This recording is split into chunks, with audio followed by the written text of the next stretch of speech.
पहले खेती जोतते थे ना किसान, एक फार वाला होता था और पूरे खेत को उसी से जोतला है।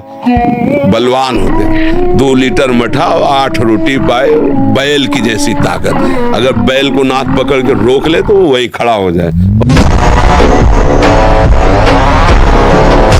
हम सबसे कहते हैं व्यायाम करो। बिना शरीर को थकाए ब्रह्मचर्य को पचाया नहीं जा सकता। जैसे दंड बैठक, दौड़ भाग, व्यायाम किया, फिर आप भले गृहस्थ हो, फिर दिन भर कार्य करते रहो। 30 मिनट तो पूरे शरीर को ऐसा व्यायाम में रखो पसीना पसीना हो जाए।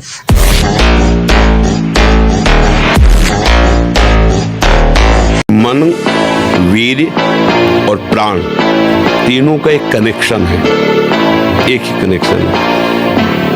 अगर हमारा वीर्य ब्रह्मचर्य ठीक है तो मन शांत और एकाग्र रहेगा और प्राण बलवान और सूक्ष्म रहेगा।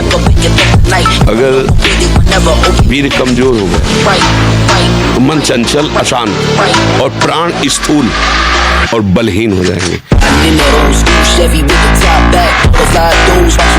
ब्रह्मचर्य रहा जाता है तो उसको सुविधा माया देती है ब्रह्मचर्य नष्ट करने की। ये बैठालना चाहिए।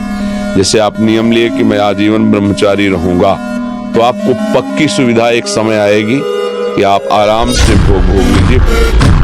ब्रह्मचर्य सुरक्षित रखने का प्रयास हो सकता है, जैसे खान पान, थोड़ा व्यायाम आदि से, और निरंतर भगवदाकार वृत्ति, ना कोई विषय श्रवण, ना कोई विषय सेवन। ये तो बड़े बड़े ब्रह्म ऋषियों का संकल्प होता है, महात्माओं का जो योग में चढ़े बड़े हैं। आप तो बस इतना करो, गंदे आचरण मत करो, गंदी क्रिया मत करो, गंदा भोजन मत खाओ, नाम जप करो, व्यायाम करो, शरीर को थकाओ, दौड़ भाग, सेवा।